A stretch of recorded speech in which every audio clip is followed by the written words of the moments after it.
भगवान श्री कृष्ण कहते हैं, इन 3 स्त्रियों के पीछे भागने वाले पुरुष का होता है सत्यानाश। भाग 2 में आप सभी मित्रों का स्वागत है। दर्द सहते हुए उसने सोचा कि यदि सुबह लोग मेरी नाक कटी हुई देखेंगे तो पता नहीं मेरे बारे में क्या कहेंगे और मुझे शर्म से अपना सर झुकाना पड़ेगा। क्यों न इस अपराध का दोष अपने पति पर मढ़ दूं और ये कह दूं कि मेरे पति ने ही मेरी नाक काट डाली। तो वही हुआ। जैसे बोर होने लगी वह जोर जोर से चिल्लाने लगी, देखो मेरे पति ने मेरी नाक काट दी। तो उसके परिवार वाले दौड़कर आए और उसके पति को पकड़ लिया और बंदी बना लिया। वह पति कोई और नहीं था, वही राजकुमार था, राजा का पुत्र। उसे तुरंत पकड़कर राजा के सामने प्रस्तुत कर देते हैं। राजा ने पूरा वृत्तांत सुनकर राजकुमार को कारागार में डाल दिया। तब तोता मैना से कहता है, हे मैना रानी, अब आगे सुनिए क्या हुआ। इधर बनिए का पुत्र पूरा दिन इधर उधर भटकता रहा। जब रात हुई तो वह फिर से उसी मंदिर में जाकर तलवार लेकर छिपकर बैठ गया, क्योंकि उसे विश्वास था कि चोर अवश्य राजा की पुत्री को पकड़कर वहां लाएंगे और उसकी हत्या करेंगे, लेकिन मैं उसकी हत्या होने नहीं दूंगा। आधी रात होते ही चोर राजा की बेटी को पकड़कर मंदिर के बाहर ले आए। वे बैठकर बातें करने लगे, देवी माँ हमारी प्रार्थना सुन ली है, आज की चोरी भी सफल रही। हम बहुत धन लेकर आए हैं और पकड़े भी नहीं गए। अब कल हम बलि चढ़ाएंगे। हमने आज बहुत धन लूटा है। ऐसी बातें करते हुए चोर कुछ देर तक वहीं बैठे रहे। फिर उनमें से एक बोला, अब देर मत करो, उस लड़की को भीतर ले आओ और देवी माँ के सामने उसका सिर काटकर बलि चढ़ा दो। प्रिय मित्रों, तभी उन चोरों में से एक चोर राजा की पुत्री को पकड़कर मंदिर के भीतर ले गया, जहाँ देवी माँ की मूर्ति स्थापित थी। वह जैसे ही राजकुमारी का सिर काटने के लिए आगे बढ़ा, तभी बनिया का पुत्र जो पहले से ही तलवार लेकर वहाँ छिपा हुआ था, उस चोर पर झपट पड़ा। बलि चढ़ने से पहले ही बनिया के पुत्र ने उस चोर का वध कर दिया और उसकी लाश एक और रख दी। उधर बाहर बैठे चोर में से एक बोला, अरे हमारा साथी तो भीतर गया था, अभी तक लौटा क्यों नहीं। दूसरा बोला, तू जाकर देख आ, उसने बलि चढ़ा दी या नहीं। जैसे ही दूसरा चोर मंदिर के भीतर प्रवेश करता है, बनिया का पुत्र फिर तैयार बैठा था, उसने उसे भी मार डाला। इस प्रकार एक एक करके जितने भी चोर मंदिर के भीतर आए, बनिया के पुत्र ने सभी का वध कर दिया और राजा की पुत्री की रक्षा की। जब सभी चोर मारे जा चुके थे, तब राजकुमारी निर्भय हो गई। तब बनिया का पुत्र उससे बोला, अब मत डरो, मैं तुम्हें सुरक्षित तुम्हारे घर तक पहुंचा देता हूं। राजा की पुत्री अभी भी घबराई हुई थी, परंतु वह बनिया के पुत्र के साथ चल पड़ी। मार्ग में चलते चलते वह उसके साहस और बुद्धि और वीरता से प्रभावित हो गई और उसके मन में उसके प्रति प्रेम उत्पन्न हो गया और वह उसे कहने लगी कि वह उसे विवाह करना चाहती है। बातों में वह राजा के महल तक पहुँच गए। महल के द्वार पर पहुँचते ही बनिया के पुत्र ने कहा, मैंने तुम्हारी रक्षा अवश्य की है, पर इसका अर्थ यह नहीं कि मैं तुमसे विवाह करूं। मैं ऐसा कदापि नहीं कर सकता। यह सुनते ही राजा की पुत्री क्रोधित हो उठी और बोली, यदि तुम मुझसे विवाह नहीं करोगे तो मैं तुम्हें कारागार में डलवा दूंगी। बनिया का पुत्र शांत स्वर में बोला, जैसा आपकी इच्छा, पर मैं आपसे विवाह नहीं करूंगा। प्रिय मित्रों, तभी राजा की पुत्री महल के द्वार पर जोर जोर से चिल्लाने लगी, बचाओ, यह व्यक्ति मुझे पकड़कर ले जाना चाहता है और मेरी इज्जत लूटना चाहता है। राजकुमारी की चीखें सुनकर सैनिक दौड़ते हुए आए। उन्होंने तुरंत बनिया को पुत्र को पकड़ लिया और राजा के सामने प्रस्तुत कर दिया। सैनिक बोले, महाराज, यह व्यक्ति आपकी पुत्री की इज्जत लूटने का प्रयास कर रहा था। यदि आपकी पुत्री ने शोर न मचाया होता तो यह अनर्थ कर देता। यह सुनते ही राजा को अत्यंत क्रोध आ गया। उसने बिना किसी जांच पड़ताल के बनिया के पुत्र को कारागार में डालने का आदेश दे दिया। कारागार में पहुंचकर बनिया के पुत्र ने देखा कि वहां उसके दोनों मित्र पहले से ही बंद थे, एक साहूकार का पुत्र, दूसरा स्वयं राजकुमार राजा का पुत्र। साहूकार के पुत्र को सराय वालों ने पकड़वाया था, उस पर एक वेश्या के वध का आरोप लगाया गया था। इस प्रकार तीनों मित्र फिर से एक साथ उसी जेल में मिल गए। अगले दिन राजा ने दरबार सजाया और तीनों बंदियों को दंड देने की तैयारी की। सबसे पहले राजा ने साहूकार के पुत्र को बुलाया और कठोर स्वर में पूछा, तुम कौन हो, क्या नाम है तेरा और कहाँ का रहने वाला है। साहूकार का पुत्र बोला, महाराज, मैं एक साहूकार का पुत्र हूँ। राजा ने पूछा, तूने उस वेश्या का वध क्यों किया, उसे क्यों मारा। प्रिय मित्रों, साहूकार के पुत्र को स्वयं यह ज्ञात नहीं था कि वह क्या उत्तर दे। उसे पता ही नहीं था कि वेश्या का वध कैसे हुआ। वह मौन खड़ा रहा। राजा ने फिर क्रोध में कहा, तुम चुप क्यों हो, सच सच बता, तूने उस वेश्या की हत्या क्यों की है। तभी बनिया का पुत्र आगे बढ़कर बोला, महाराज, क्षमा चाहता हूँ कि मैं बीच में बोल रहा हूँ, पर यह निर्दोष है। वेश्या का वध इसने नहीं किया, उस वेश्या का वध मैंने किया है। राजा ने आश्चर्य से कहा, तो फिर बता, तूने यह कर्म क्यों किया।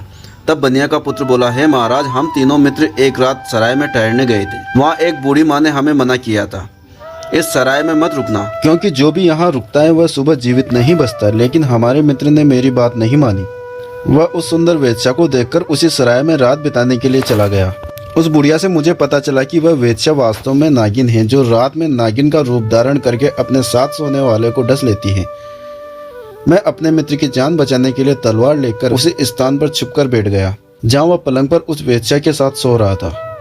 जैसे उस वेश्या ने रूप बदलकर नागिन का रूप धारण किया और मेरे मित्र को डसने के लिए आगे बढ़ी, मैंने तुरंत उसका वध कर दिया। यदि आपको विश्वास न हो तो उसी सराय में पलंग के नीचे मैंने मरी हुई नागिन छिपाई है, वहाँ जाकर देख सकते हैं। यह सुनकर राजा ने तुरंत सैनिकों को सराय भेजा। सैनिक वहाँ गए और पलंग के नीचे सचमुच मरी हुई नागिन को पाया। वे लौटकर बोले, महाराज यह बात पूर्णतः सत्य है। यह सुनकर राजा प्रसन्न हुआ और बोला, तूने सच्ची मित्रता का धर्म निभाया है, तूने अपने मित्र के प्राण बचाए हैं। राजा ने साहूकार के पुत्र को मुक्त कर दिया। इसके बाद राजा ने राजकुमार को बुलाकर पूछा, तो बता तूने अपनी पत्नी की नाक क्यों काटी? राजकुमार मौन खड़ा रहा, क्योंकि उसे भी यह ज्ञात नहीं था कि उसकी पत्नी की नाक किसने काटी थी। राजा ने फिर पूछा, चुप क्यों हो, सच बता। तभी बनिया का पुत्र हाथ जोड़कर बोला, महाराज क्षमा करें, मैं फिर से बीच में बोल रहा हूँ, लेकिन इस राजकुमार को भी सच्चाई का ज्ञान नहीं है। उसकी पत्नी की नाक इसने नहीं काटी। यदि आज्ञा हो तो मैं पूरा वृतांत सुनाऊं। राजा ने कहा, कहो। तब बनिया के पुत्र ने बताया, महाराज यह स्त्री एक साधु से गुप्त रूप से मिलने जाया करती थी।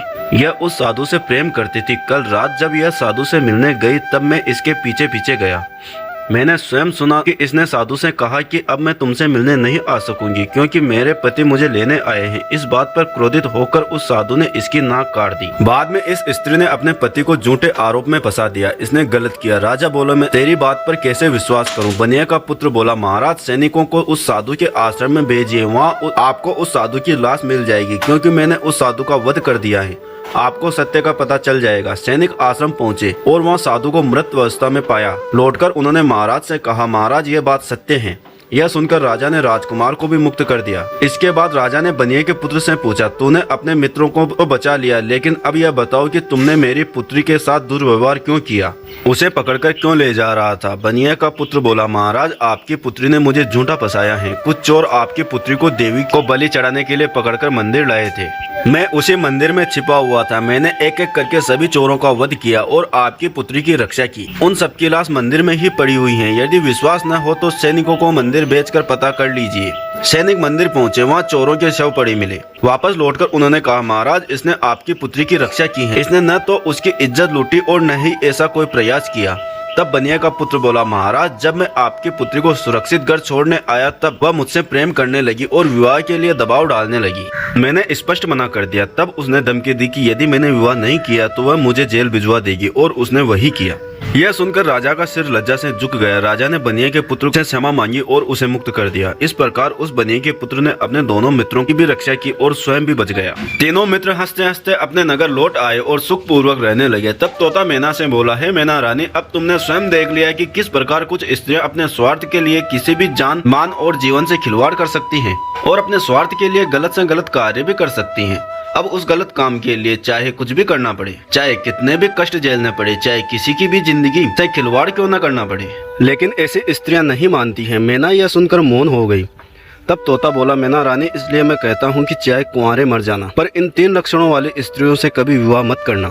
अब श्री कृष्ण देव ऋषि नारद जी से बोले, हे नारद जी, अभी तो आपको पता चल गया होगा कि आखिर औरतों के वह 3 आचरण कौन से हैं। यह सुनकर देव ऋषि नारद बोले, हे प्रभु, मुझे अभी भी स्पष्ट रूप से वे 3 लक्षण समझ में नहीं आए। तब भगवान श्री कृष्ण बोले, हे नारद, वे 3 लक्षण इस प्रकार हैं। पहली, वह जो स्त्री अपने पति को छोड़ पराये पुरुष से छिप छिप कर मिले, जो पति के होते हुए भी पराया पुरुष से अहित करे, पराये पुरुष से छुप छुप कर मिलने के लिए जाए, अपने पतिव्रत धर्म को भूल जाए और उसके साथ में हवस का शिकार बन जाए, तो ऐसी स्त्री से हमेशा बचना चाहिए और ऐसी स्त्रियों से दूर रहना चाहिए। दूसरी स्त्री वह है जो एक स्त्री तो है लेकिन वह वेश्यावृत्ति या भोग विलास में लिप्त होकर अपने स्वार्थ के लिए पति तक की हत्या कर दे और जो नागिन की तरह डसकर अपने पति तक को मार डाले। ऐसी वेश्यावृत्ति के लक्षण वाली जो स्त्रियां हैं उनसे दूर रहना चाहिए।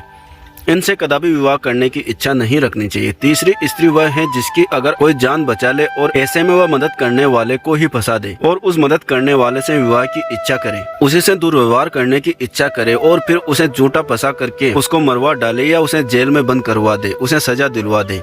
तो ऐसी स्त्रियों से भी हमेशा बच के रहना चाहिए। इनका कोई भरोसा नहीं करना चाहिए कि किसी वक्त तुम्हारी जिंदगी को खत्म कर बैठे। तो मेरे कहने का तात्पर्य यह है कि यह कहानी हमें यह सिखाती है कि चाहे जीवन में कुंवारे मर जाना, लेकिन इन 3 लक्षणों वाली लड़कियों से हमेशा दूर रहना, बच कर के रहना।